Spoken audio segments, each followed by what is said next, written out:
बाबा गुरु नानक मुसलमान थे और दाई इस्लाम थे।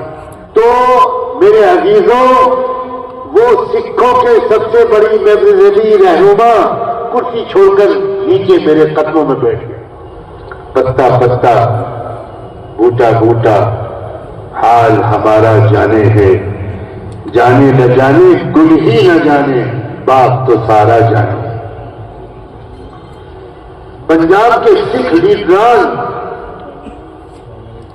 मेरे पास आए, 2-3 दिन ख्याल किया, कई किताबों के मुसन्निफ हैं, और उन्होंने फिर से मुझे पंजाब के दौरे की दावत दी। मैं पंजाब का सफर का शायद हाल सुनाने जा रहा था, बात रह गई बीच में। आपकी इजाजत हो तो पूरा कर दूं उसको जी। हमारे साथ जो सफर में सिख साथी थे, उन्होंने मुझसे कहा कि हमारे जो सबसे बड़े रूहानी रहनुमा हैं, पूरी दुनिया के सिखों के जो धर्म गुरु हैं, जगत गुरु हैं, जत्थेदार हरदीप सिंह साहब, जो अमृतसर में गोल्डन टेम्पल, जो सिखों का सबसे बड़ा आलमी मजहबी रूहानी मरकज है,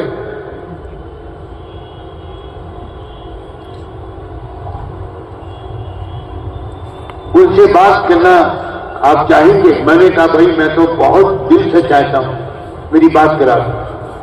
उन्होंने उनको फोन मिलाया और मेरा नाम लेकर कहा कि सज्जाद नोमानी साहब आए हुए हैं पंजाब के दौरे पर, वो आपसे बात करना चाहते।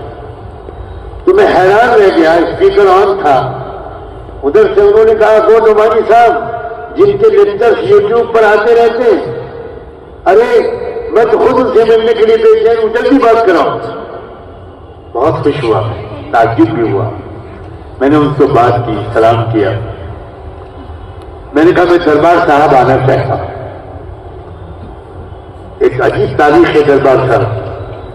बाबा गुरु नानक ने दरबार साहब की बुनियाद एक मुसलमान सूफी से रखवाई थी, और हजरत मौलाना रशीद अहमद गंगोही की तहकीक के मुताबिक तज़किरत रशीद में 2 जगह आप पढ़ सकते हैं उलमाए किराम, और बाबा फरीदगंज शक्कर के खलीफा जी जी बेशक पढ़ा है।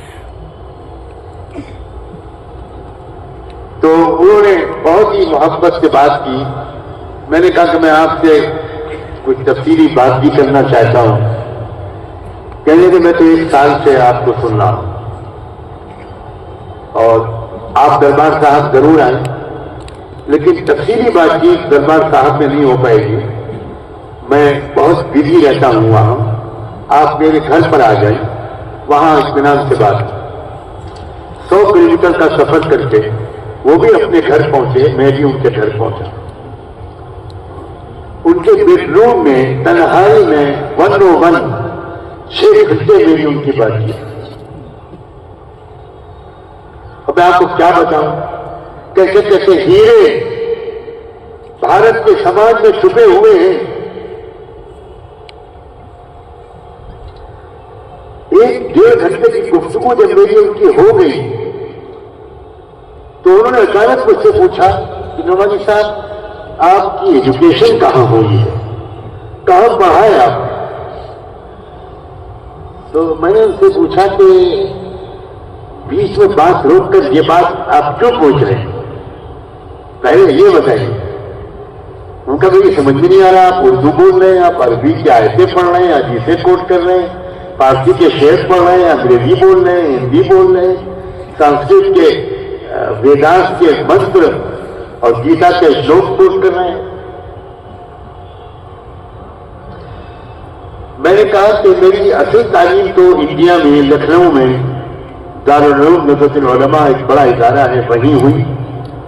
उसके बाद कुछ महीने मैंने अलीगढ़ में गुजारे, 1 साल देवबंद में गुजारा, उसके बाद मैं मदीने मुनव्वरा चला गया। सुनाना क्या चाहता हूं अजीजों, मदीने का जब नाम सुना उन्होंने, तो वो कुर्सी में टेक लगाए बैठे थे, अलग से बैठे, टेक छोड़ दी।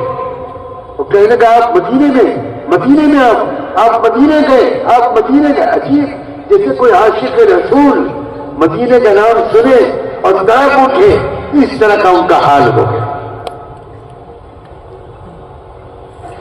फिर पूछने लगे, जब आप मदीने में रहे इतने साल, तकरीबन 9.25 साल, तो मक्का शरीफ कितनी बार गए? मैंने कहा मैं तो उस वक्त बिल्कुल नौजवान था, तो अक्सर हम साथी लोग हर महीने उम्रे के लिए जाते थे। तो मेरे अजीजों, वो सिखों के सबसे बड़ी मेमोरेबल रहनुमा कुर्सी छोड़कर नीचे मेरे कदमों में बैठ गए और उनकी आंखों से आंसू आने लगे, रोने लगे। कहने लगे, आप कितने लकी हैं, कितने भाग्यशाली हैं कि आप मक्के में इतनी मरतबा गए, मदीने में इतने साल रहे। अब और कोई बात नहीं, बस मक्के मदीने की बातें मुझसे कीजिए। अल्लाहु अकबर, कुछ सोच सकता है?